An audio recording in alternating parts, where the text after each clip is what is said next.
ഏറ്റുമാനൂർ അയർക്കുന്നം റോഡിൽ കണ്ണമ്പുര കവലയിൽ വാഹനാപകടങ്ങൾ തുടർക്കഥയാകുന്നു. നാലുംകൂടിയ ജംഗ്ഷനിൽ അപകട മുന്നറിയിപ്പ് സംവിധാനങ്ങൾ സ്ഥാപിച്ച് അപകടങ്ങൾ ഒഴിവാക്കണമെന്ന് യാത്രക്കാരും നാട്ടുകാരും ആവശ്യപ്പെട്ടു. ഇവിടെ ചെറുതും വലുതുമായ നിരവധി അപകടങ്ങളാണ് സംഭവിച്ചിട്ടുള്ളത്. അയർക്കുന്നം, ഷട്ടർ കവല, ഏറ്റുമാനൂർ, കണ്ടഞ്ചിറ തുടങ്ങിയിടങ്ങളിലേക്ക് ദിവസവും നൂറുകണക്കിന് വാഹനങ്ങളാണ് ഇതുവഴി സഞ്ചരിക്കുന്നത്. നാലും കൂടിയ കവലയാണിത്. ഇവിടെ അപകട മുന്നറിയിപ്പ് സംവിധാനങ്ങൾ ഒന്നും തന്നെയില്ല. ആയതിനാൽ കണ്ണമ്പുര കവലയിൽ അപകടങ്ങളും തുടർക്കഥയായി മാറുകയാണ്. കണ്ടഞ്ചിറയിൽ നിന്നും അയർക്കുന്നം ഭാഗത്തേക്ക് തിരിയുന്ന വാഹനങ്ങൾക്ക് ഇവിടെയുള്ള മതില് മൂലം ഏറ്റുമാനൂർ ഭാഗത്തേക്ക് വരുന്ന വാഹനങ്ങൾ കാണാൻ പറ്റാത്ത സാഹചര്യമുണ്ട്. ഒട്ടുമിക്ക വാഹനങ്ങളും ഹോൺ മുഴക്കിയാണ് ഇതുവഴി കടന്നു വരുന്നത്.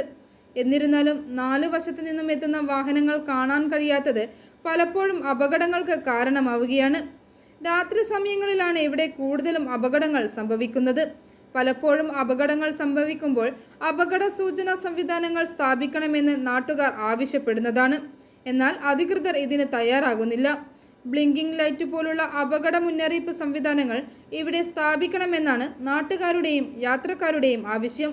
കണ്ണമ്പുര ജംഗ്ഷനിൽ അപകടം കൂടിക്കൂടി വരിക. ഇവിടെ നിരന്തരം അപകടം ഉള്ള ഒരു മേഖലയായി കണ്ണമ്പുര ജംഗ്ഷൻ. അതായത് പേരുവഴിക്കുന്ന വരുന്ന ഒരാൾക്ക് ഈ ഏറ്റുമാനൂർ വഴി വരുന്ന വണ്ടി കാണത്തില്ല. കാരണം ഇവിടെ ഈ മതിലിന്റെ ഇങ്ങോട്ട് നിൽക്കുന്ന ഈ തള്ളി നിൽക്കുന്ന ഈ ഭാഗവും അതുപോലെ ഈ ഇടുങ്ങിയ വഴികളും ഈ ജംഗ്ഷനിൽ ഒരു ലൈറ്റ്, ഒരു ചുമന്ന ലൈറ്റ് വെക്കേണ്ട അത്യാവശ്യമാണ്. അത് അധികൃതർ ശ്രദ്ധിക്കണം. എത്രയോ പ്രാവശ്യം ഇവിടെ അപകടം ഉണ്ടായപ്പോഴും പറഞ്ഞിട്ടുള്ള ആരും ഇതിനെപ്പറ്റി ഒന്നും ശ്രദ്ധിക്കുന്നില്ല. ഇതിലെ വരുന്ന ഈ വണ്ടിക്കാർക്ക് ഈ കറ്റോട്ടിയിൽ നിന്ന് ഇറങ്ങി വരുന്ന വഴിക്കും